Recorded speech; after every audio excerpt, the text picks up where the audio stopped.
AC बंद करके मैं आपको दिखाता हूँ कि अंदर कितनी आवाज़ आती है। ये इतनी अंदर आवाज़ आती है। It is just equivalent to a hatchback car. Very less sound is there.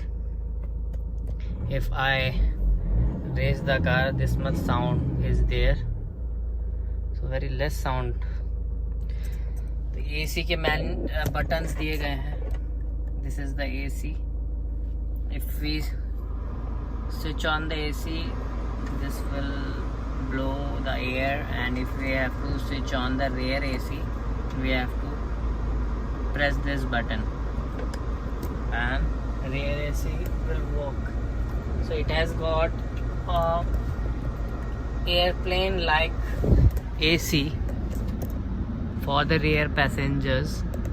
This is airplane like, and we can control the fan speed from here, not like Ertiga and other cars which has blower here to suck the AC wind and blow it to the back passenger, but it has an individual double AC which is a segment leader.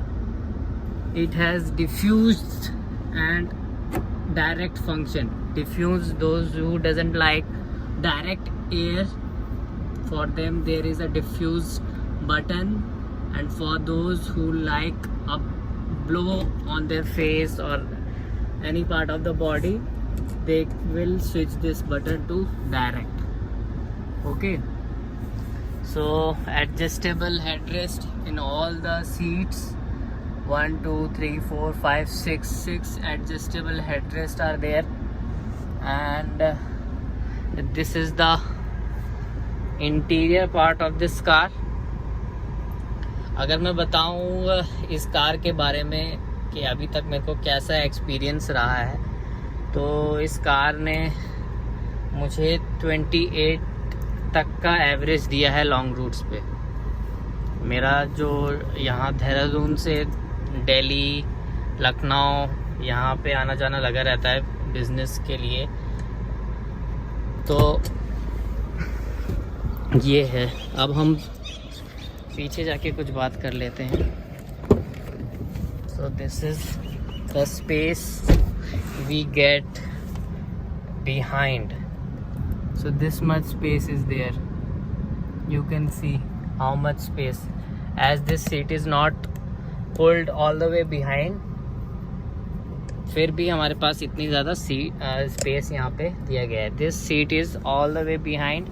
और अगर हम यहाँ जाके देखें तो यहाँ पर भी इतनी जगह हमारे पास बच रही है. ओके, तो ये इसका स्पेस है. स्पेस से कोई कॉम्प्रोमाइज़ नहीं करना पड़ता है. इतनी स्पेस है इस गाड़ी में कि आपको कभी भी क्लॉस्ट्रोफोबिक नहीं लगेगा. हर सीट पे सीट बेल्ट, पावर विंडो, पकड़ने के लिए हैंडल्स, सब कुछ दिया गया है. तो ये लाइट्स दिया गया है इंडिविजुअल पीछे रीड करने के लिए. वही कभी भी आपको रास्ते में कुछ पढ़ना हो, ऐसा कुछ इंटीरियर दिखाई देता है पीछे से. तो ये रिव्यू है हमारा. Hope I am doing good. Hope you are liking it. Now we will see the boot of this car. This is the boot we get.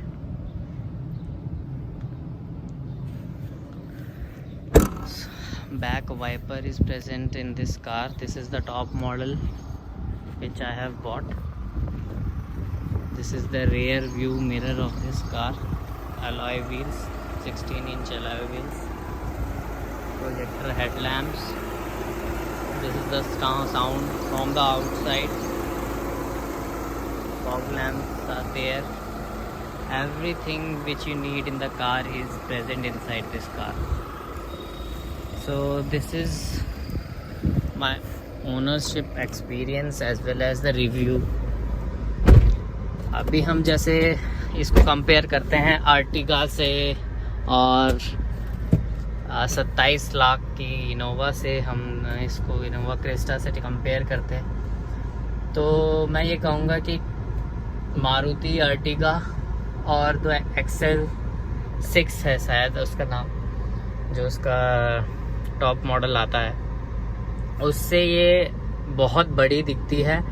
इसका इंजन भी काफ़ी रिफाइंड है उस गाड़ी से, और स्पेस के मामले में, सेफ्टी के मामले में, सब में ये बहुत ही अच्छी है।